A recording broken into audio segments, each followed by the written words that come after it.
de Buenos comunistas. días, mi carnal José Guadalupe Robledo. Mi carnal Jorge Arturo Estrada García. Y bueno, me toca presentar aquí el doctor, porque Ariel Maldonado Leza, abogado, tiene una maestría y un doctorado en Derecho, y además tiene una especialidad en Derecho Constitucional.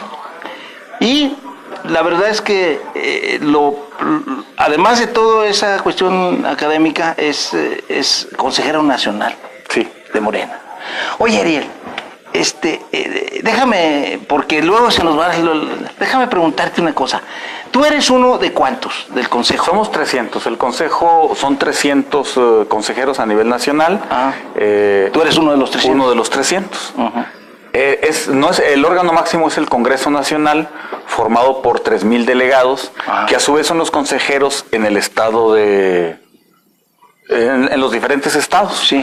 Y luego en el Congreso Nacional se elige por votación directa y secreta en boletas a quienes vamos a ser o quienes ahora somos consejeros nacionales, que vamos a ser consejeros nacionales todavía este año, porque en la reforma estatutaria que se dio en el último Congreso, que fue hace días, el domingo pasado, uh-huh, se aprobó por mayoría, por suficiente mayoría, es esto que se va a quedar tanto el Comité Directivo Nacional, los comités directivos estatales y todos los encargos un año más para darle formación al partido.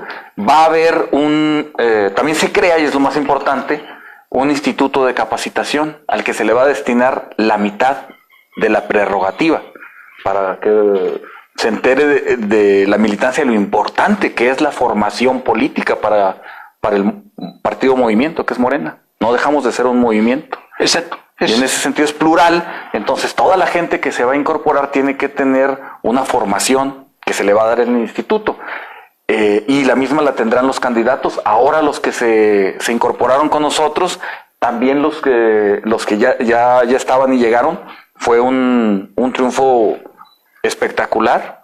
Lo había anunciado un grupo nada más dentro del partido que había hecho un estudio, pero pues, estábamos reacios a creerlos que fuera de esta magnitud el efecto. Estábamos pidiendo el voto masivo. Claro, cuando anduvimos en la calle pidiendo el voto te dabas cuenta del entusiasmo, pero siempre tuvimos el temor de algún fraude, etcétera, y afortunadamente no se dio. Fue gracias al trabajo de protección del voto, pero también a la ciudadanía. Tú eres una gente con mucha cultura política. Déjenme decirles una cosa, a propósito de eso de que en Saltillo el que no es pariente vive enfrente. Mi cuate Ariel, el doctor Ariel Maldonado Leza, también participó como dirigente de alguna escuela y del comité y todo eso en el movimiento por la unificación de la UAC de 1984. ¿Eras estudiante? Sí, de jurisprudencia. Ahí te conocí. Sí. Era como quiera que, bueno, eras un gurú, o sea, era el móvil ideológico del movimiento, y también pues eras la figura de enlace con el gobierno del estado del movimiento, y eso era algo que tenía cierta trascendencia política y utilidad, porque el movimiento vivió también gracias a esa relación de tolerancia del gobierno del estado, porque si ha habido represión, pues no duramos una cuadra de marcha. Oye, el movimiento de renovación nacional, Morena, ¿tú cómo lo definirías? Por eso te decía yo que tienes cultura y puedes definirnos. ¿Cómo definirías su ideología? Porque todo el mundo dice es de izquierda, pero de izquierda a mí no me dice nada, porque ya ves que en la izquierda hay de todos, de chile, de manteca y todo eso. Es decir, como hay empresarios también hay. Pero, ¿cómo definirías la ideología de Morena? Morena tuvo un propósito, que en principio era dotar de una candidatura a Andrés Manuel López Obrador para que compitiera por la presidencia, librándose de estos grupos, de las tribus perredistas que tenían dominado ya a un partido y que negociaban al momento de la campaña, negociaban abiertamente con el poder posiciones personales, etcétera. Entonces, ante la experiencia que hubo, algún grupo de intelectuales y de políticos se dio a la tarea de crear los principios para este movimiento. Hay grupos Ricardo Monreal, Martí Batres, Jacob Poleski y un grupo de intelectuales ya más formalmente intelectuales como Elena Poniatowska, el Fisgón, un grupo de gente se dieron a la tarea de crear el partido. Algunos que tenían más experiencia en redacción, etcétera, hicieron los documentos. Hay un libro de Martí Batres que explica detalladamente qué es Morena y cómo pretende insertarse en la sociedad. Pero en mi opinión, viendo todo esto y viendo lo que he vivido como fundador de Morena, es un movimiento plural. El sentimiento de izquierda no solamente es entendido por una interpretación marxista de la historia, sino va más allá. O sea, y a decir de nuestro anterior dirigente de Morena, hoy presidente electo, Andrés Manuel, ser de izquierda para él no es levantar el puño y cantar la Internacional. Ser de izquierda es preocuparse por el bienestar de la gente, por el bienestar popular, gobernar en favor del pueblo y no en favor de lo personal, del mercado, o de la oligarquía, para hablarlo con toda claridad, de la oligarquía que se ha enriquecido en este país por los privilegios que les ha dotado la sucesión de gobiernos federales priistas y panistas, y otra vez priista. Y en ese sentido, el movimiento de regeneración nacional lo que intenta es cambiar la vida pública ante el fenómeno de la corrupción, que es terrible. Hay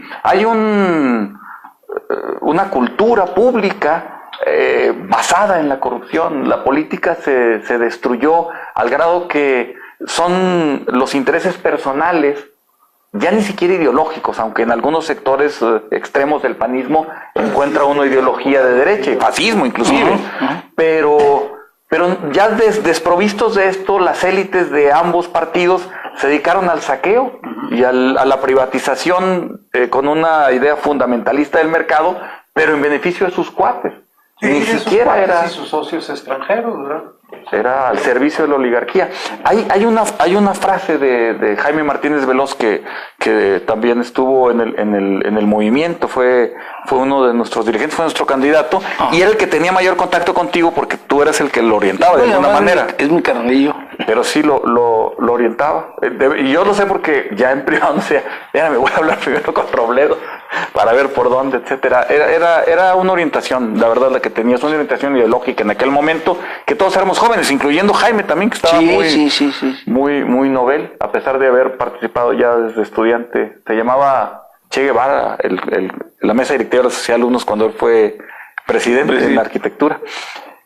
Que por cierto se quiere lanzar. Es uno de nuestros más probables precandidatos a la gobernatura de Baja California. Ahora con esta reforma que hay, va a ser una gobernatura de 2 años, pero es una persona que desde siempre ha participado en las luchas sociales, que su incorporación al movimiento fue genial en un momento preciso de impulso a la campaña, y que ahora va a permitir regenerar la vida política de Baja California en manos del PAN, que en una gestión desastrosa, y de la oligarquía, porque ahí el problema es, como en Coahuila, el agua.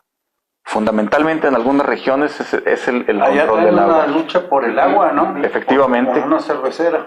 Y Jaime pues siempre ha estado del lado de la lucha de los pueblos originales, de las comunidades agrarias, de los grupos populares, de los migrantes. Una persona...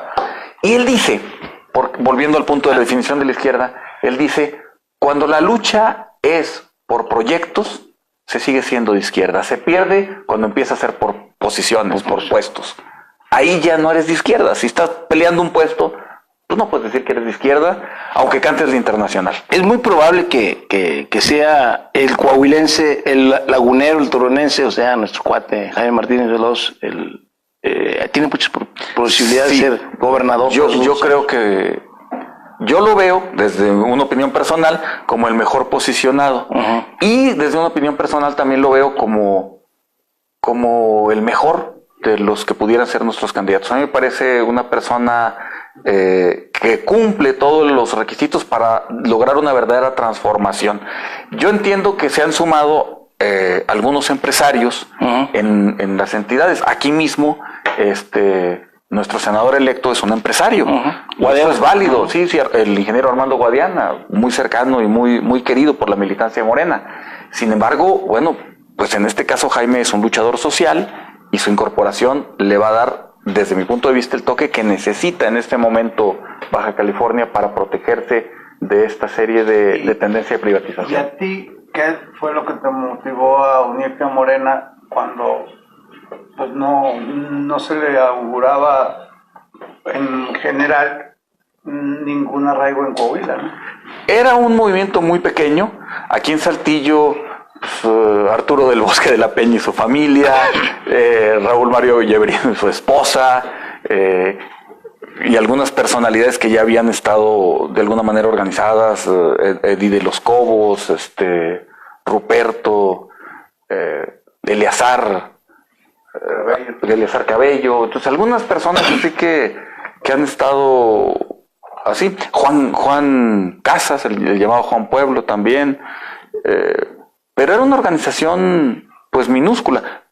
Cabe reconocer también a Alma Rosa Garza del Toro, los Navarro, estos hijos del profesor de ajedrez, Sí. Alejandro y sus hermanos, pues una militancia muy pequeña, casi familiar. Éramos, yo iba con mi esposa, era mi esposa y yo, Peña y su familia, Yeverino y su esposa, Alma Rosa y su hermana Claudia. Era una cosa así, más bien familiar porque era muy pequeñita. Igual en Monclova, pues Karina y su hija Yasmín, es decir, una cosa. Y ahorita yo Enrique veía Guzmán y su en días esposa, pasados, Miroslava y su esposo. O sea, de en días pasados, Miroslava es la dirigente. sí, Miroslava es nuestra presidenta del Comité Ejecutivo Estatal, que va a dejar de serlo ahora el 1 de septiembre, porque pasa a ser diputada, ya es diputada electa, ya le dieron su credencial, ya la credencializaron, y se va a presentar al Congreso a representarnos. Es una persona con una lucha histórica también. Tenemos una militancia valiosa, aunque escasa, y en ese sentido la reforma pretende eso. Pero bueno, contestando tu pregunta, ¿qué me motivó? Pues la misma esperanza de lograr un cambio, de ver la posibilidad de cambiar las cosas. El rumbo del país estaba desviado y sobre todo la política nacional estaba corrompida, completamente degenerada. Absolutamente degenerado el concepto de lo que debe ser un político, de lo que tiene que ser la actividad política. De hecho, aún en este momento, tú preguntas en la calle, oye, ¿qué piensas de un político? Son rateros, son corruptos, cuando es la representación popular, yo creo que es una de las tareas más dignas que puede hacer un ser humano. Trabajar en favor de su comunidad, de sus representados, de su pueblo, pues es de lo más valioso que puede hacer un ser humano. Bueno, y entonces, el voto masivo surge de expectativas enormes, ¿no? Y sobre todo, la corrupción fue un tema conmotoral para que AMLO lograra captar la atención de los votantes. Sin embargo, este país es inmenso. La corrupción en México es inmensa y abarca casi todas las capas. Luego, ¿qué pasa si no puedes avanzar en el combate o en la percepción de que lo estás combatiendo, ¿no? Es un movimiento que dices, te puede llegar o la fortaleza en un año o la debilitada del régimen también en un periodo corto, ¿no? Sí, yo creo que efectivamente, como dices, estoy completamente de acuerdo suscribo cada punto que dijiste. Primero, hay una expectativa social debido a este voto de 30 millones de solución de muchísimos problemas. Una expectativa además de que sea de inmediato. Y es un gran compromiso. ¿Se puede hacer?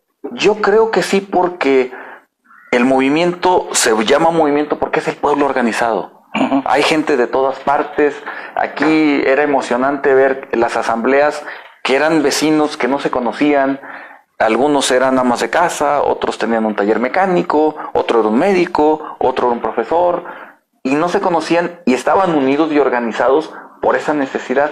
Y de esta forma llegan al gobierno, es cierto. Hay alguna gente con alguna experiencia técnica y otros políticos que han sido políticos profesionales incorporados al movimiento. Pero lo más importante es que es el pueblo organizado. Y la verdad, aunque digan que es un centralismo democrático, la figura de Andrés Manuel. Andrés Manuel es una persona, y es conocido por mí y por todos, en la forma en la que vive. Es una vida de verdad auténticamente honesta, austera. Absolutamente austera. Si no, se le hubieran sacado todo. Yo hubiera habido eso. No, antes. Entonces, va a terminar porque va a haber una vigilancia ciudadana, al mismo tiempo una vigilancia del movimiento, del partido. Y yo les puedo decir, Jacob Poleski es una persona completamente formada en la iniciativa privada, pero con una idea, ella sí, con una formación política de izquierda que aguanta bombas. Es muy sólida su formación. Y parte del trabajo, además de la difusión ideológica de la construcción del partido a través de la formación política de los militantes, antes de incorporarlos incluso a la militancia, es la Contraloría Política a la actividad gubernamental. Es decir, tenemos que cuidar esta confianza que nos dio el pueblo y construir a partir de ahí un proyecto con el pueblo, no con la responsabilidad del gobierno. Antes de que se me pase, bueno, en Coahuila tenemos pues, el último bastión del priismo, o el penúltimo, ¿no? ¿Cómo va a ser hacer política en Coahuila en un partido que ganó la presidencia arrasando, que ganó una senaduría por mayoría a lo largo de todo el estado, que obtuvo 2 diputaciones federales? Es normal. ¿Cómo va a ser Morena para ser viable políticamente también en lo local? Bien. Se logró efectivamente la mayoría en la votación federal. Es decir, sí, se ganó la senaduría, el senador Armando Guadiana y Eva Galaz. Ambos la fórmula entra porque es el primer lugar. Se ganaron 3 espacios de diputación federal. En el distrito 2, el compañero Javier Borrego. En el distrito 3, la compañera Melba Farías. Y en el distrito es el 6, no sé si es el 6 o el 5 de Torreón con José Ángel Elarre. Elarre, sí. Entonces, por cierto, muy simpáticos los 3, gente muy cercana a los sectores que representan. Javier es transportista, es el líder de la CONATRAM en su sección. Melba es comerciante y es la representante de los comerciantes ambulantes de Monclova, un sector de mucha lucha, representándose pues, frente a cualquier otro proyecto. Acuérdense que decían que los comerciantes eran ambulantes, era el ejército industrial de reserva, era un lumpen proletariado incorporado pronto a las actividades y necesario para el desarrollo porque mantiene los salarios bajos. Y sin embargo, organizar ese sector y dotarlo de conciencia política es un trabajo muy padre que ha hecho la compañera Melba. Y en el caso de Larre, pues un político profesional que ya ha estado representando los colores del PT, que se alió en la última gobernatura a la candidatura de Guadiana. Al PT le fue muy bien. Sí. Revivió. Es una fuerza política que tiene más representación en la Cámara de Diputados que el propio PRI. Sí. Es la 4ª fuerza política. Cuando ya lo iban a sacar, ¿te acuerdas? Hace meses. Estaba por perder el registro y una elección en Nayarit le permitió incorporarse otra vez y conservar el registro. El profesor Anaya tuvo la visión de incorporarse a la coalición Juntos Haremos Historia y dotar de cuadros políticos formados en una concepción maoísta, que es la concepción de los compañeros del PT, y nos apoyaron construyendo. De hecho, la diputada Melba va en representación del Partido del Trabajo, de la coalición. La idea era que en la federación pues se ganó, evidentemente, y ganamos también la presidencia en Coahuila. Sin embargo, en los municipios, el único municipio de importancia que ganamos fue Piedras Negras. Y tampoco hay que dejar de lado que era un cuadro que recién se nos incorporaba. Es decir, ahí tuvo más bien efecto el candidato, que era Claudio Bres, exalcalde, igual que Ramiro Pérez Arciniega en Parras. Es el candidato el que nos vota, o el trabajo que había hecho de la Rosa en Parras, que finalmente, aunque no queda de candidato, él ya tenía un trabajo político que nos apoya. Entonces, francamente, en materia de trabajo estatal tenemos mucho por hacer para elaborar los candidatos a diputados locales que vienen ya en la próxima, que es la elección que nos enfrenta dentro de 2 años.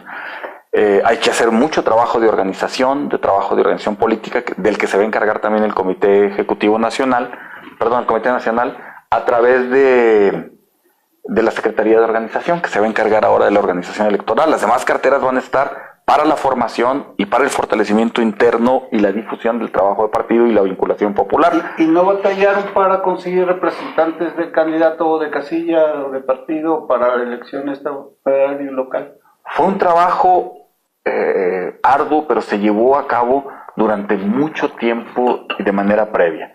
Ahí el Comité Nacional nombró enlaces nacionales.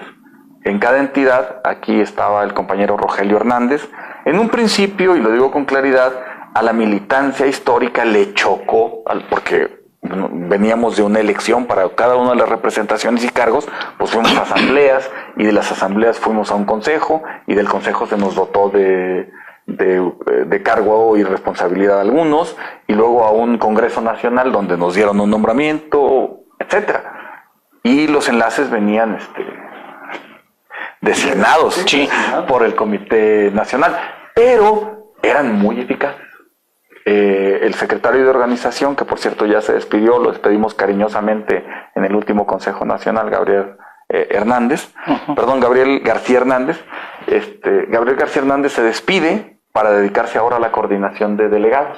Él va a ser el coordinador nacional de delegados en el gobierno que va a iniciar. Entonces se despide de las tareas partidarias. Y eso es importante señalar. Va a haber una tarea de gobierno y otra tarea de partido. Hay que separarla. Aquí en Coahuila, volviendo otra vez a tu pregunta, tenemos una tarea de construcción a nivel local, de resguardar nuestro espacio en la elección federal que ganamos. Tenemos una responsabilidad de manejarnos como una oposición muy responsable, porque somos gobierno federal. Claro. Entonces, no es una oposición pura y dura, como es Acción Nacional, claro, que puede estar lanzando impropelios y haciendo lo que ataques. Y aquí no, hay que hacerlos con mucho tacto, con una visión de que una parte del gobierno somos nosotros. Y ahí tiene la convivencia con el gobierno estatal. Y otra, pues, a partir de la construcción y del empoderamiento popular, ir orientando nuestra posición frente al gobierno, donde tendremos que oponernos a algunas cosas. Yo siempre he sido partidario de que la oposición no se demuestra gritando, se demuestra haciendo. Cuando llegue el momento, pues hay que marchar, hay que hacer un plantón, sí, pero la movilización en sí misma educa y forma. Sin embargo, ya siendo partido que está también en el gobierno, necesitamos un ejercicio responsable, una comunicación civilizada y abierta con los distintos niveles de gobierno, y estoy hablando del gobierno del Estado y los gobiernos municipales, que no salen de una expresión de nuestro partido movimiento. De los otros partidos. Fíjate, ahorita que dices, me acordé, ahorita que estás diciendo eso, me acordé de algo cuando, y esto lo platica John Reed en ese extraordinario libro, Los 10 días que conmovieron al mundo. Dice que cuando llega en el Smolny Lenin y triunfa la revolución, se para y lo único que dice es ahora organización, más organización, más organización. Esto es lo que van a hacer, organizar el partido. Sí, por eso se da el periodo de 1 año, se va a reorganizar el partido, no hay afiliación en este momento, se van a organizar los órganos de formación para que la afiliación que vaya entrando vaya pasando por estos órganos de formación. Hay que armar los comités ahora sí con esta idea, ya tenemos el tiempo para hacerlo. Y vamos a trabajar en la organización del partido. Creo que es fundamental dotar al pueblo del mismo instrumento que nos va a servir no solo para las candidaturas, por eso recalco que somos un movimiento, estamos presentes. ¿Dónde vamos a demandar y vamos a seguir movilizándonos? Queremos saber dónde están nuestros 43 compañeros desaparecidos de Ayotzinapa. No lo vamos a dejar. Queremos que reabran las normales rurales, la de Salciles, que el movimiento de normales rurales quede vigente. Queremos esclarecer dónde están los desaparecidos. Queremos evitar que haya fracking. Estamos en contra de la fractura hidráulica para obtener energía. Y esto es... yo sé que quien está al proyecto, el doctor Rogelio Montemayor, es una persona muy capaz en muchas áreas. Es un doctor en economía. Sin embargo... visiones distintas. Sí, tenemos una visión distinta. Nosotros partimos de vivir en el desierto, de la defensa de las comunidades agrícolas. Y del agua. Y del agua. Claro, o sea... es más importante proteger el agua que sacar petróleo. Que sacar gas o gas, sí, mucho más. A final de cuentas, habría que ver la variación, la baja que hay ahorita en los precios del gas, aunque hay un pronóstico que suban. Son cuestiones de mercado. Aquí el asunto es que pues yo no puedo tomarme una taza de gas licuado, ¿no? Digo, hasta por la temperatura sería imposible. Sí. Entonces, no vamos a arriesgar el agua. Hay muchos estudios, habría que confrontarlo, no es una posición necia, decir no en contra porque sí, pero hay que escuchar en el proyecto a las comunidades involucradas, cosa que no se ha hecho. Es decir, aquí el estilo de gobernar federal, tanto como del Estado, por el PRI, pues siempre ha sido de imposición, decisión centralizada, sin consulta a nadie, y en beneficio de alguien. Intereses de alguien. A ver, hubo mucha gente en Pilar de Richardson, en Nora de las Salinas, pidiendo que no se estableciera ese Simari. Estamos hablando de que ese es en beneficio de alguien. Se dice que incluso es del socio de algún político. Entonces... incluso se dicen nombres. Sí, se dicen nombres. A mí no me gustaría, porque sería irresponsable si no tengo pruebas. Exacto, pero también, y que tiene alguna relación familiar con la función encargada del medio ambiente. Entonces, del medio ambiente. Y aparte, hubo protestas, hubo movilizaciones que no fueron ni siquiera escuchadas realmente. Y además ya sabemos que posiblemente sea una amenaza a los escasos mantos ahí de patos, ¿verdad? Ahí sí hay estudios que documentan las filtraciones, la forma en la que van a afectar la distribución en los mantos acuíferos, precisamente ahí de General Cepeda, escasos. Entonces, francamente, hay otras formas de vendernos.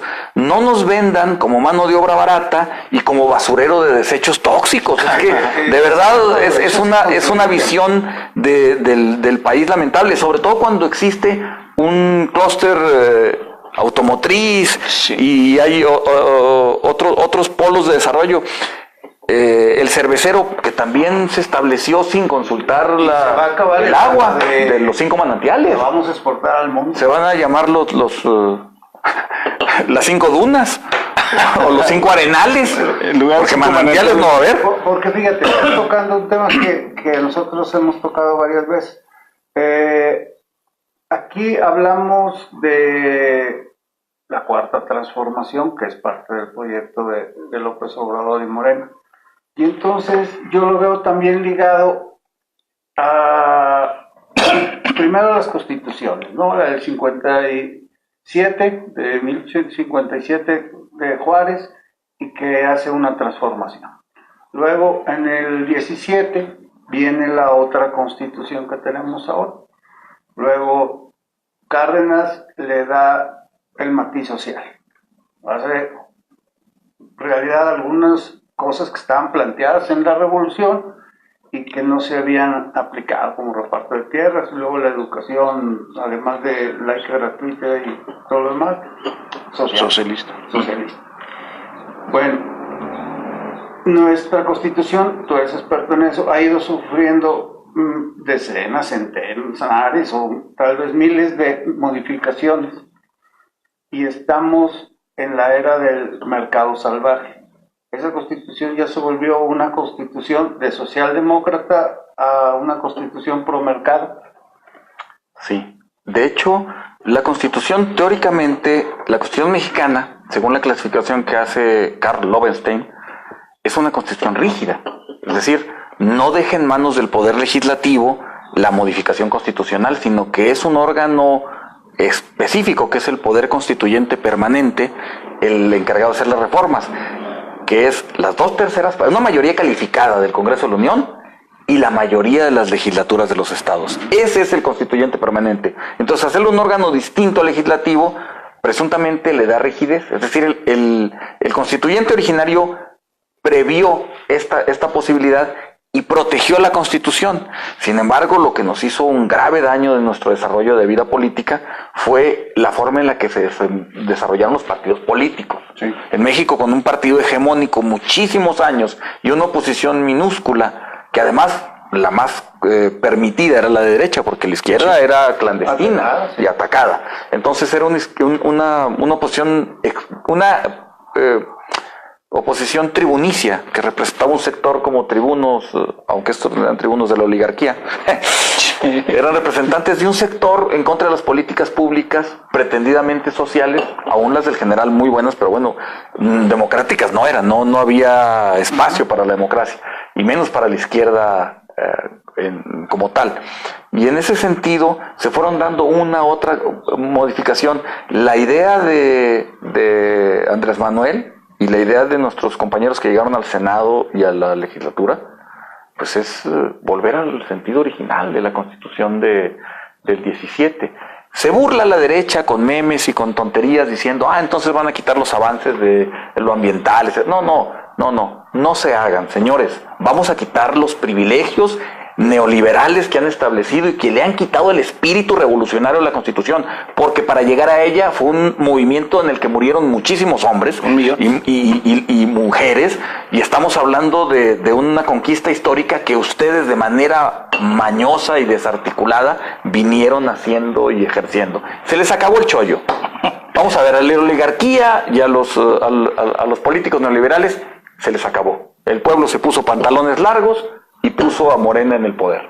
Es mucha responsabilidad y hay que responder. Muchos, porque yo creo que la gran mayoría de la gente morena, aunque respeta lo que diga López Obrador, pero insisten en encarcelar en que se encarcele por ejemplo, a Peña Nieto.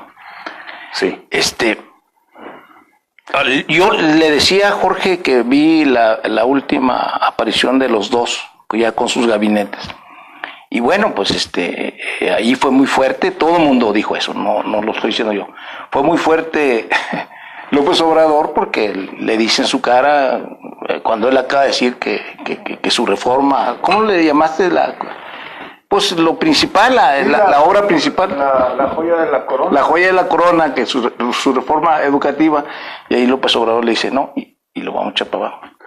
Es un compromiso de campaña, es un compromiso con los maestros. Uh-huh. La mal llamada reforma educativa es una reforma laboral. Uh-huh. Uh-huh. Tiene como propósito la represión de los maestros. Antes de darse, se llevó a cabo una serie realmente una ofensiva ideológica contra el magisterio, y lo hacía parecer ante un desprestigio escandaloso. Los maestros de México han dado las transformaciones. No se puede concebir la transformación que hizo social el general Cárdenas sin los maestros. Los maestros eran los promotores de la reforma social en los lugares más apartados y ante los sectores más desmovilizados de la sociedad mexicana. Hay que reivindicar el papel de los maestros. Y sí, se va a hacer una reforma educativa, pero con los maestros, los padres de familia, se va a hacer consultada, no desde el poder de manera vertical, y para decirlo claro, fue hecha esta mal llamada reforma educativa para complacencia de los organismos financieros internacionales. Claro. Y con miras a privatizar la educación, que es además, lo más grave. El grupo de Claudio X González, primero es un personaje funesto, mexicanos primero, no sé, una sí, que eso es lo que un número de siglas, sí, un número de siglas ahí a beneficio de este pseudo-oligarca, Claudio X González, X con ese. Sí. Era lo que pretendían buscar la privatización de la educación, crear escuelas subrogadas, privadas, pagadas con el dinero de todos nosotros y con un contenido ideológico que es el de ellos. Pues no, señores, tengan sus escuelas, manténganlas, háganlas competitivas, porque vamos a hacer de la educación pública una educación sólida, trascendente, con respeto al maestro. Tenemos los mejores docentes, porque los docentes que tienen, algunos tendrán buenos, pero la mayoría tienen sueldos de hambre en los colegios privados y sin ninguna ventaja social, ninguna garantía. Sí. A Morena y al presidente electo se le cuestiona acercar en el gabinete o en los círculos de poder a figuras que han sido cuestionadas. ¿Y tú cómo explicarías eso? O sea, ¿cuál es tu opinión de por qué se hace o por qué uno se arriesga a una crítica por arrimar a personajes así? Okay. Claramente yo creo que estás hablando de Bartlett. ¿Y el Bester? Bueno, pero son casos distintos. Sí, son casos distintos, aunque las críticas se han dado cuando surgen esos nombres, ¿no? Yo lo voy a hacer en principio con un intento de explicación que es el siguiente. Sí. Andrés Manuel no arrimó a nadie. La gente se arrimó sola al movimiento. No olvidemos que es un movimiento plural y como tal, pues fue sumando gente. Por ejemplo, vamos a hablar, en mi caso, yo también soy una persona cuestionada. Yo creo que todos. Hubo páginas inclusive donde cuestionaban particularmente a Nestora Salgado, al doctor Mireles y a un servidor, y se llamaba Morenarcos. O sea, claro, era una página de guerra sucia. Sí. Pero, bueno, a mí no me acercó nadie, yo me acerqué solo, llegué y pregunté, me acerqué a las juntas, me acerqué a los cruceros, me acerqué a los brigadeos, con gente que no conocía. Yo no conocía a Alma Rosa, yo no conocía a Claudia, yo no conocía a Miroslava, yo no conocía a Enrique Guzmán, yo no conocía al profesor Lleverino, bueno, de referencia. Sí, nada más. No conocí, bueno, Arturo del Bosque de la Peña sí, porque estuve en su boda de colado, cuando se coló cuando se casó hace muchos años anduve de colado en su boda, porque se casó en la casa de un amigo. Y francamente, nadie los arrimó, nos arrimamos solos. Que seamos personajes, que algunos tengan cuestionamiento, pues hay muchos. Me refiero ahora sí al caso primero del licenciado Manuel Bartlett. Más allá de los cuestionamientos que hace la derecha, ahora tan preocupada por la democracia, después de que hicieron el fraude en el 2012, un fraude asqueroso, el más asqueroso de los fraudes que ha habido aquí en este país, donde se burlaron y se robaron la voluntad popular los panistas, a través del mal gobierno de Fox y del peor gobierno del genocida Calderón. Ahora están preocupados por la democracia, ¿no? Repentinamente. Por la democracia y por el combate a la corrupción. No porque bueno, desde luego lo que les preocupa es que se les acabaron los privilegios primero y que vamos a buscar los eventos de corrupción en los que participaron sus gobiernos, obligatoriamente.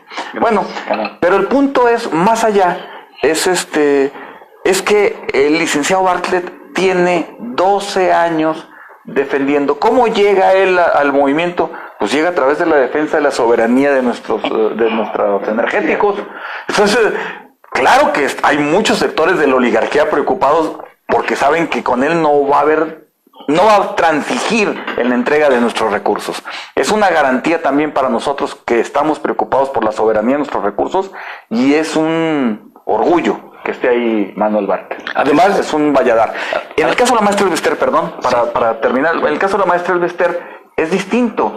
Ella, desde mi punto de vista como abogado, conozco algo del expediente, sufrió un proceso de persecución política. Más allá de cualquier posibilidad, fue una instrucción de Los Pinos. Sí. Eso sería ingenuo o mentiroso no decirlo. ¿Apoyó al movimiento? Pues sí, como apoyó a que llegara Peña Nieto, como apoyó a que llegara a Felipe Calderón, en contra absolutamente de Andrés Manuel. ¿Hay un compromiso de Andrés Manuel con la maestra? No lo hay. Ya lo dijo, incluso él. No lo hay. Yo creo efectivamente que es así. Fue una coincidencia como las que se encuentran en un momento, una coyuntura, y es una alianza de coyuntura en su momento. Ella tendrá el trabajo que tenga que hacer en su gremio, y no va a estar involucrada en las tareas de gobierno también. Eso está claro. ¿Tú crees que vuelva? Tú conoces muy bien esto. ¿Tú crees que vuelva a apoderarse otra vez del sindicato? Yo creo que la gente que está ahorita en el sindicato tienen un liderazgo basado de manera estricta en una voluntad presidencial, ¿no?, de un régimen que ya se va. Entonces, su liderazgo se va a debilitar. Hay muchísimos sectores del magisterio, de los llamados institucionales, que están organizándose. Hay un movimiento que se llama Maestros por México. Aquí están Pascual Maldonado y este maestro Gaitán, etcétera, y otros organizándose como núcleos en Coahuila. Y pero para cambiarlo. Sí, no para volver ni para estar ahí. Ese es una, pero no hay que olvidar que está y siempre ha existido el magisterio democrático. Sí. Las expresiones de la coordinadora. Otón, ¿te acuerdas? Ah, sí. Otón Salazar. Otón Salazar y Misael Núñez Acosta. Exacto. Que no podríamos vincular a Misael Núñez Acosta, aliado de la maestra. Sí. O sea, de hecho le imputan ahí algo. Y en ese sentido, la construcción del sindicato, desde mi opinión, que es personal, tendrá que pasar por esta recomposición de institucionales, los líderes débiles, el resurgimiento con algún grupo de maestros institucionales, que obviamente tiene alguna injerencia, o mucha, la maestra Elbester, claro. Y el magisterio democrático, que es algo de lo que más le lanzan alarmas, gente como Claudia, y la coordinadora. Claro. A ver, los coordinadores son maestros que se movilizan en defensa de sus derechos. Punto. Entonces va a haber una organización sindical distinta, porque la Secretaría del Trabajo va a dejar de ser este ente que determinaba si un sindicato tenía validez o no. Eso es algo aberrante. Bueno, nada más ve la historia del CENTE. Robles, que no me acuerdo cómo se llama el primero, lo puso el presidente. Luego vino Jonquitud Barrios. Muchos años. Y luego vino Elbester y ahora Díaz. O Juan Díaz de la Torre. También impuesto desde el poder. Claro. Los cuatro. Y oye, y es el sindicato más grande de América, de Latinoamérica. Eso me lleva a la siguiente pregunta. O sea, vemos algo que coloquialmente diríamos, pues hay muchas sartenes en la lumbre.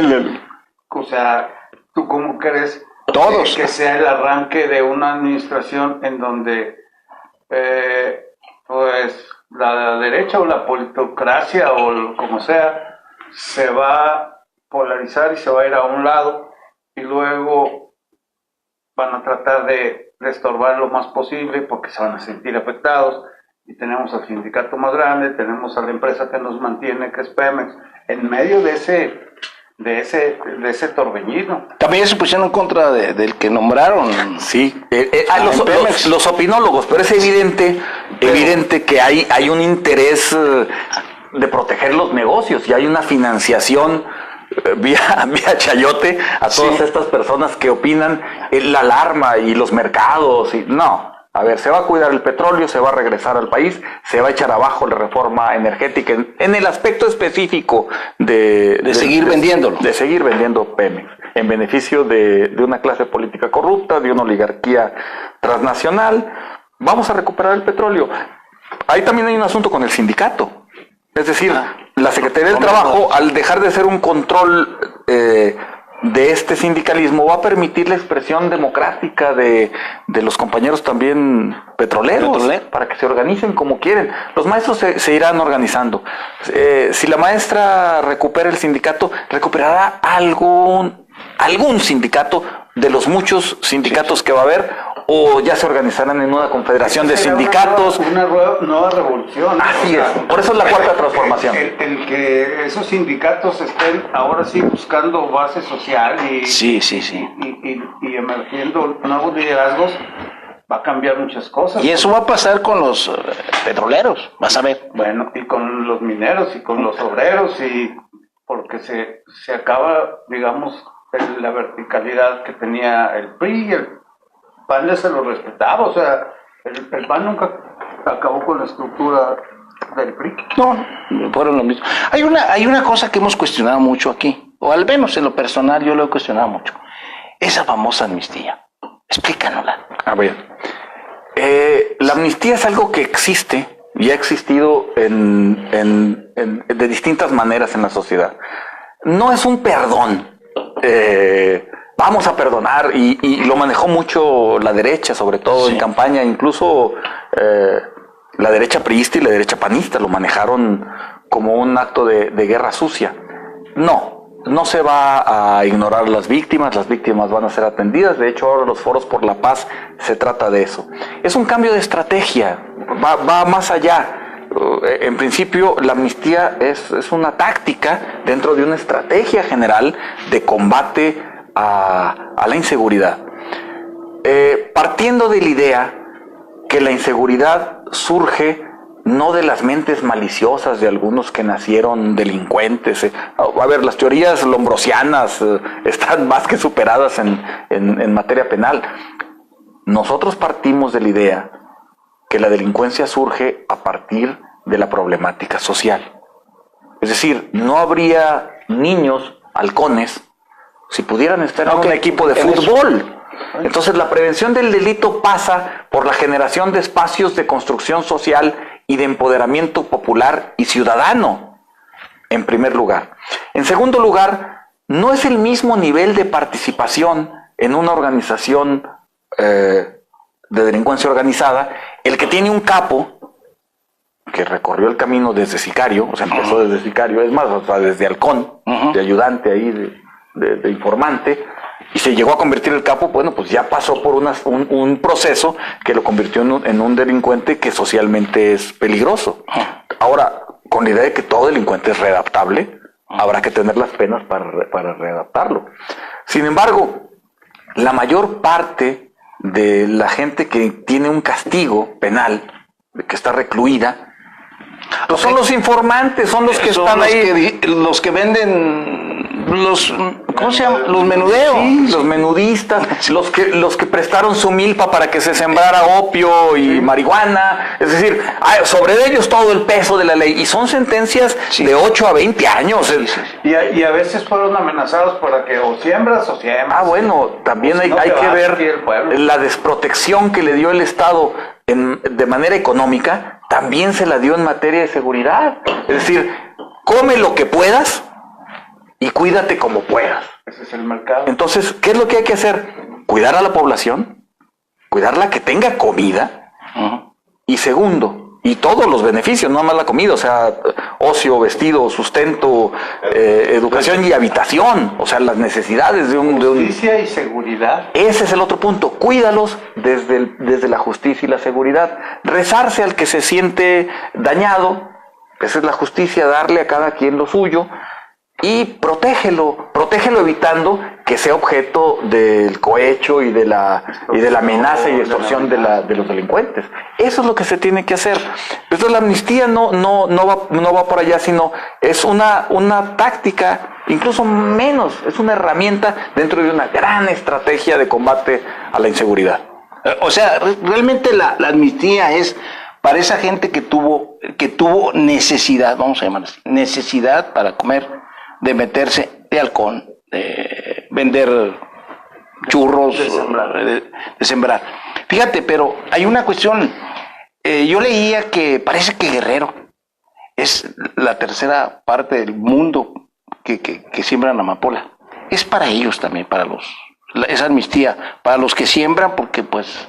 Bueno, a ver, en el nivel de participación de una organización criminal de tráfico de drogas, hay distintos niveles de organización, otra vez. Es decir, pues el que prestó su parcelita no es lo mismo que el jefe de sicarios, y obviamente no es lo mismo que el jefe del capo. Hay distintos, o que el banquero que lava, o que el empresario que presta sus razones sociales para que ese dinero fluya. Exactamente. Se lava el dinero. Que opere con recursos de procedencia ilícita. Entonces, porque también, y aquí el único castigado en la cadena es el que prestó la parcela, o sea, es muy malicioso eso. Si la prestó de voluntad propia. Además, habría que estudiar todo eso. Entonces, eso es lo que se va a estudiar. Ahora, no se va a imponer, es una propuesta va a pasar a través de los foros de consulta por la paz, va a ser estudiada por distintos expertos y desde luego que se va a escuchar a las víctimas. El mensaje malicioso y esa ofensiva ideológica de la derecha en el sentido... van a perdonar al que secuestró a tu hermano, al que mató. Eso es que no se aclaró. Es una manipulación maliciosa. Pero tampoco de es cierto que no se aclaró como lo estás aclarando ahorita. No había el momento, no se prestaba el momento de campaña, porque desafortunadamente la actividad política se ha convertido en una sucesión de espacios inmediatos, de comunicación corta. Comunicación simple, frases que se repiten y van penetrando y van permeando. Por eso decían becarios no sicarios, etcétera. Esa era la respuesta. Sí se dio, pero de manera de cápsula, porque es el modo de operación de la comunicación política en campaña. Pero ahora ya siendo gobierno y de una manera estructurada también como partido, pues vamos a la reflexión, vamos al análisis, vamos a la discusión con argumentos, utilizando todas las técnicas de argumentación. Parte del reto va a ser ese, o sea, AMLO y su equipo cercano son expertos en hacer campaña. Claro. Son 18 años. Pero eso no queda duda. Él está reviviendo su método exitoso de jefe del Distrito Federal con sus conferencias que marcan la agenda diaria a las 7 de la mañana. El reto va a ser en toda la bola de sartenes que están en la lumbre en este país tan grande, irlo permeando y que ahora sí se vaya comprendiendo el alcance de cada uno de los programas, porque digo, siempre va a existir el bombardeo de la reacción. Claro, en este caso ya es reacción, aunque suene a setentero. Sí, pero sí es una reacción, pues, claro, a un nuevo proyecto. A un nuevo proyecto. Esto tú le llamas, esto es una herramienta para lo de la amnistía, eso que se le dieron por llamar la amnistía, es una herramienta. También Sánchez Cordero, la que va a ser secretaria de Gobernación, ya levantó la bandera y otros más han levantado la bandera, incluso Durazo, de la legalización, por ejemplo, de la marihuana. Y hay quienes, estaba leyendo ayer, hay quienes van más allá, dicen que liberen todo. Fíjate, hay una cosa, fíjate que qué terrible es las políticas que implementaron estos negociantes del poder. En México se producen muchos opiáceos y opioides, parece que tienen una diferencia. Pero para la salud los compramos a Francia. Y han de ser muy caros. Pues ese chino que agarraron por los millones estaba importando materia prima para sus productos y también la traía de Francia. Era pseudoefedrina para producir la droga sintética, esta la metanfetamina. Sí, pero yo estoy hablando de morfina, por ejemplo. De la producción de droga natural. Yo volviendo a eso. El problema de las drogas no es un problema de combate a la adicción. Digo, sí lo es, pero no ha sido manejado por el imperio norteamericano como un combate a la adicción. Ni siquiera como un combate a los carteles por seguridad. La realidad, y eso lo ha demostrado la historia, es el control político del mercado de las drogas. Lo que han buscado todo el tiempo es el control político del mercado de las drogas. El opio entra a México con el Departamento de Estado norteamericano. Y el encargado de introducirlo, y no en Guerrero, fue en Sinaloa, fue Meyer Lansky, que era el operador financiero de la mafia de Nueva York, de Lucky Luciano. Entonces, es innegable el papel, después para dotar a los soldados en la guerra de Corea. Entonces, ellos introdujeron la droga aquí en México. Se les hace su Frankenstein cuando dicen, bueno, ya no, y ahora por su lado, bueno, empieza a producirse. En Guerrero, efectivamente, es uno de los lugares del mundo donde más se produce. Esta legalización de las drogas, desde luego que tiene que pasar por una consulta, claro, tiene que pasar por el apoyo de distintos sectores sociales, pero yo creo que tenemos que tener la visión de saber cuál es el verdadero combate. Es decir, Obviamente no se trata de hacer una promoción o una difusión del consumo de drogas que nos ha afectado. Somos un país, somos el país después de Estados Unidos y de Rusia que más consume cocaína. O sea, ya somos un país de gente con un problema de adicción. No lo podemos negar, no solo de producción y de tránsito y de lavado. El asunto es que hay varias vertientes para combatir el fenómeno. Efectivamente, nosotros compramos derivados opicios a Francia, cuando podrían producirse aquí, tener un control gubernamental y hacerlo legal. Y en el caso de la marihuana es igual. En algunos estados ya de los Estados Unidos es legal su consumo, su comercialización. Para lo recreativo y para fines médicos, pero también recreativos. Entonces habría que ver eso con distintos estudios. Tienen que ser estudios sociales, médicos, de criminología, etcétera. Y de educación también, porque hay... fundamentalmente de educación, estoy de acuerdo. Y a partir de ahí, bueno, pues elaborar toda una política nacional. Lo que sí está claro es que la estrategia de guerra contra las drogas, militarizando las calles y balaceándose indiscriminadamente con los delincuentes en ellas, las calles, es un fracaso. Bueno, fue un fracaso. Eso nos lleva al papel de los gobernadores en la vida política, social y económica del país. Entonces vamos a tener gobernadores de distintos partidos. ¿Cómo va a cambiar la relación de gobernadores con el gobierno federal, con el Congreso y con el delegado que te manda? Porque ya no va a haber Policía Nacional. Otra vez la seguridad va a depender de la policía estatal y municipal, que nunca completan ni para formar policías, ni para formar corporaciones, ni para profesionales. Bueno, la Policía Federal Preventiva sigue existiendo. La Secretaría de Seguridad se va a salir de la Secretaría de Gobernación, que tiene tareas distintas. Gobierno y gobernación y seguridad son cosas completamente distintas y deben de separarse. Me parece que es muy razonable. Porque si siguen juntas, pues es un... Se confunde. Cuando tú confundes lo político con la violencia legítima del Estado, sí, pues se puede malutilizar, puede tener un uso perverso. Pues así pasó con los activistas de izquierda o socialistas de hace años. Claro, los revolvían en el mismo grupo, activistas de izquierda radical con narcotraficantes, y el elemento para combatirlos es el mismo. Pues lo llevas a la corrupción, necesariamente va caminado a la corrupción y a la arbitrariedad. Y represión, ¿de acuerdo? Absolutamente la represión. Y el mecanismo de control del poder. Entonces, sí va a seguir existiendo el área federal para la prevención y el combate a los delitos desde esta perspectiva de prevención. Lo de la gendarmería que intentó Peña Nieto y lo de la Guardia Nacional. La Guardia Nacional yo siempre lo sostuve, y lo sostuve en los distintos foros también al interior del partido de discusión. La Guardia Nacional es otra cosa, es una figura que emplea la Constitución, pero es un ejército de ciudadanos, es la milicia. Como si tú, yo... como la de Estados Unidos. Exactamente. Son como una reserva. Nuestra Constitución del 24 está tomada fundamentalmente del proyecto constitucional norteamericano. Entonces, ¿cuál era? Un ejército de ciudadanos. Esa es la Guardia Nacional. Que el ejército no sea de profesionales, sino sea de ciudadanos. Y los sábados nos vamos al entrenamiento militar y cuando nos llamen nos presentamos una emergencia como soldados del país, pero siendo milicia. Eso es la parte de un ejército que ha existido históricamente. Entonces, desde el nombre que podría generar confusión. El no crear la Guardia Nacional ahora que se quita como propósito, que fueron los proyectos de campaña, creo que es una medida responsable desde mi punto de vista también muy personal.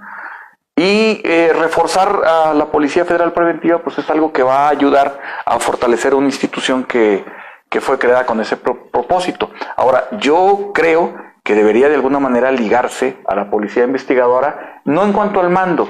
La Policía de Investigadora Federal debe estar al mando del fiscal de la República, porque forma parte de la investigación, pero la carrera profesional pues debe ser así, empezar como preventivo, que te escojan como detective y que te vayas a otra instancia con otro jefe. Me refiero a lo profesional, pero esa es una opinión personal de lo que es el trabajo policiaco. Los gobernadores de los estados no cuentan desafortunadamente con los recursos para protegerse de la delincuencia organizada en este momento. Por eso se hace necesaria la colaboración de las Fuerzas Armadas. ¿Y por qué nunca quisieron los gobernadores, aún con esa condición que pues es visible para todos? ¿Por qué crees que nunca quisieron? Pues es un asunto de poder, de injerencia, de poderes. O lo que ellos llaman de soberanía y cosas. A ver, la soberanía es un asunto de expresión del pueblo. Cuando alguien desde el poder argumenta soberanía, es porque no quiero que te metas con mi poder. Poco le preocupa la soberanía popular. La que le entregó el pueblo. Sí, eso tampoco le interesa. Sí, tú tienes, mira, te pregunto esto porque, pues también es cierto que hay muchos López Obradoristas que, pues, que, ¿cómo te quisiera decir? Como que me parecen a aquellos priistas que siempre estuvieron defendiendo al PRI, o aquellos panistas que siempre hicieran lo que hicieran. Pero tú eres una gente inteligente y con una cultura política. ¿Tú confías totalmente en Andrés Manuel? Yo no confío totalmente en nadie. Ni en nadie. Sí. La confianza no es algo que se entrega de manera absoluta, porque entonces estaríamos ante un fanático. Imagínate, ¿sabes qué? Yo confío a ojos cerrados. No, bueno, yo para caminar camino con los ojos abiertos. Y si voy conduciendo, conduzco con los espejos y en alerta, sin buscar el teléfono. No me distrae ni el teléfono ni la radio. En el mismo sentido caminamos políticamente, es decir, ¿qué tenemos? Tenemos una lucha histórica en la que acompañamos a Andrés Manuel como base para creer que va a hacerlo bien. Tenemos una organización de partido que hay que construir para protegernos, que el mismo gobierno que llevamos no se desvíe. Contamos también con cierto papel de la sociedad, organizando y empoderando sectores sociales para que nos vigile también a nosotros. Desde luego que esto tiene que ser una tarea de todos. No es Andrés Manuel que llegó de presidente y va a solucionar los problemas. Somos el pueblo de México organizado. Y nuestro lema era ese. Solo el pueblo organizado puede salvar al pueblo. Bueno, pues somos todos. Y tenemos, no sé, tal vez hasta 50 años que no tenemos mucha organización. Digo, del pueblo a participar en asuntos públicos, ¿no? Sí. O sea, que digas, ni siquiera grandes movimientos importantes o lo que sea, tal vez en los últimos 50 años no haya muchos. Aquí en Saltillo, pues el último, ¿cuál sería? El del 84. Luego, ahorita estamos en 50 años de Tlatelolco. Después, ¿cuál otro movimiento pudo haber habido? El que sigue pues es el del Manuel, el Morena, vaya. Vamos a llamarle. Exacto. Después del 68, este es un movimiento cívico, porque, a ver, empezó y tenemos nuestros muertos también. Es decir, ha habido una represión del Estado también radical. En el PRD hubo mucho. Y particularmente el mismo Andrés Manuel ha sido objeto de represión. Hay fotografías del que lo atestiguan en defensa de las comunidades afectadas por las emisiones del petróleo de Tabasco, etcétera, los bloqueos a los que se enfrentó, etcétera. En ese sentido, nosotros vamos a construir poder popular. Es la sociedad organizada la que lo va a hacer. El partido, como decías, a partir de la frase de Reed, es organización, organización y organización. John Reed, por cierto, es el único norteamericano sepultado en la Plaza Roja de Moscú. Es una gente admirable. Hay una casa cultural John Reed que vamos a abrir aquí en Saltillo. Además villista, de veras. Sí, además villista, excelente. Fíjate que él mismo platica en otro libro, que cuando termina la revolución aquí, se va a Rusia, a Moscú, pues luego le habla a Lenin. Y lo primero que le dijo, usted conoció a Villa, platíqueme cómo es. Claro. Fue lo único. Era un mexicano interesante para los revolucionarios. Bueno, y hablando de Lenin, eso es lo que vamos a hacer con el partido, lo que dice Lenin. Un periódico, que es Regeneración, y a partir de ahí construir la defensa ideológica con Paco Ignacio Taibo a nivel nacional, y en los estados organización a partir de esa difusión ideológica y de esa formación política. Regeneración, que es el mismo nombre de los Flores Magón. Claro, el movimiento es de regeneración, todo tiene razón histórica. Todo tiene simbolismo. Bueno, ahora que hubo alguien, el de Índigo, ¿cómo se llama el periódico este? Sí, Garza parece que se llama, es el Ramón Alberto Garza. Él hace un artículo antier muy bueno, dice que a la izquierda estaba Cárdenas Batel, a la derecha Romo, y dice quiénes son, parece que Romo tiene algo que ver con los Madero, bla, bla, bla, bla. Entonces dice que tú eras... Romo es el mecenas de Ramón Alberto, él le mantuvo reporte. Bueno, entonces, 10 años antes y atrás de Juárez. Entonces dice, ahí están los tres y todo era simbólico. Eso es la otra cosa de López Obrador, es muy simbólico.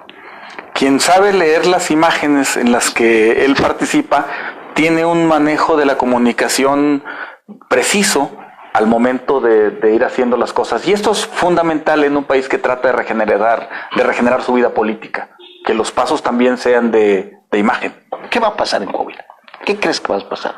A mí la verdad es que me interesa mucho este hermoso estado que me asiló.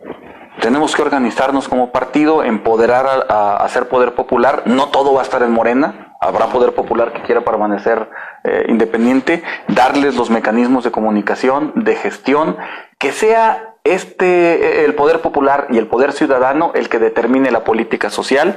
Se va a dotar a los delegados regionales de esta capacidad a través de distintos brigadistas, y del delegado estatal va a tener también esta facilidad de contacto con el pueblo y con la ciudadanía. Es mucho puesto. También lo hemos cuestionado, o lo he cuestionado aquí, junto con... Es mucho puesto para una sola persona. Pues es reunir todos los delegados. Claro, tú lo dijiste, bueno, pues han estado puros piratas, ¿no?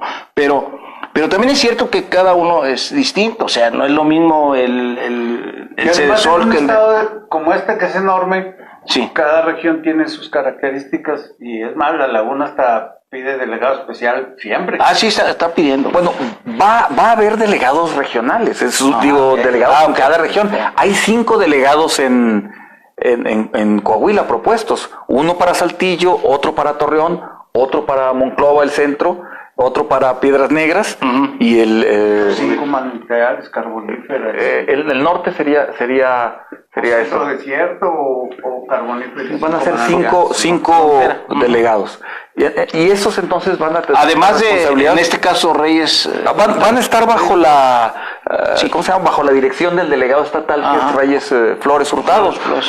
Que además es un político excelente, es una gente que es un profesional político, de estos que se incorporan como... El movimiento incorpora profesionales políticos como él, y es bueno. Ahora, experiencia en la administración, pues es mejor tener experiencia en la honestidad que ser técnico y que venga de Harvard y que saque nuestros recursos. A mí me queda claro que es un hombre honesto y es un hombre valiente. La organización pues se le irá dotando la misma sociedad. Ese es el punto. No es el poder concentrado en un hombre. Él va a transmitir los deseos del poder que vamos a empoderar, que vamos a formar, que vamos a hacer que surja en la sociedad, porque fue la que nos llevó. Es el pueblo organizado el que va a distribuir el recurso, no solamente el delegado. Además, esto que es un delegado es bueno en el sentido de ahorrar recursos. Ganaban algunos representantes 200,000, 250,000 de sueldo solo, más los viáticos, más chofer, gastos suntuarios, teléfono, etcétera. Es decir, se van a ahorrar más o menos 240 millones en periodo de sueldos, solo de sueldos de delegados. Entonces, claro que habrá representaciones en algunos casos, etcétera. Los muy técnicos pues van a tener que tener gente que los guíe.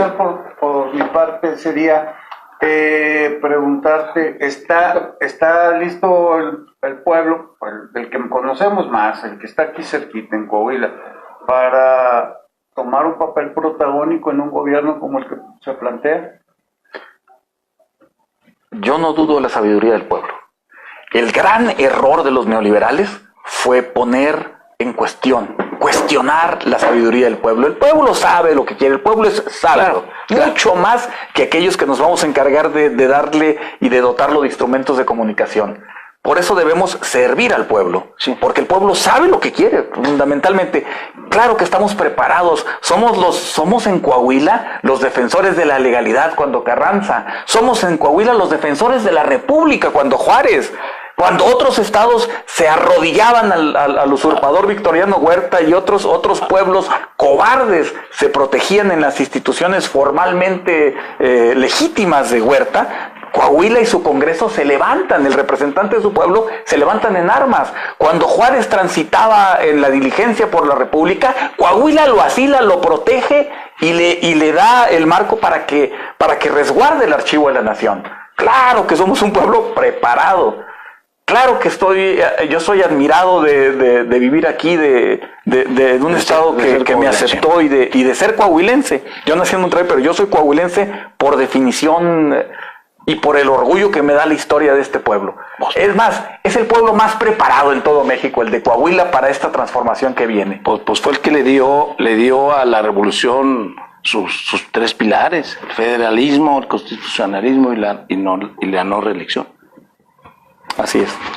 Mi querido, te voy a decir doctor porque la verdad es que con ese currículum académico, la verdad es que yo no tenía idea, a pesar de que lo conozco desde el 84, sí, ¿verdad? Entonces, me da mucho gusto que estés ahí, me da mucho gusto tu entusiasmo. Gracias. Y adelante. Seguiremos platicando. No es la última. Y a ver cómo vamos avanzando, porque pues, vamos a ir todos en la misma dirección. Claro. Muchas gracias por la invitación. Es un honor. No, pero no es la... Es un honor estar con periodistas de este nivel de análisis, que también eso tiene que transformarse, tiene que llegar el periodismo a este nivel, todo. Y se va a llegar porque pues se acabó el chayote. Señores, se acabó el chayote. Entonces el periodista que quiera público pues, va a tener que pensar como los señores que están a mi lado, de esa manera y de ese nivel, y son muy poquitos. Yo quiero agradecer también particularmente al amigo Robledo, que es un periodista excepcional, pero más allá es un luchador de toda la vida, y yo, pues decirles, lo admiro mucho. Muchas gracias. Desde joven era un referente ideológico en Coahuila para la izquierda.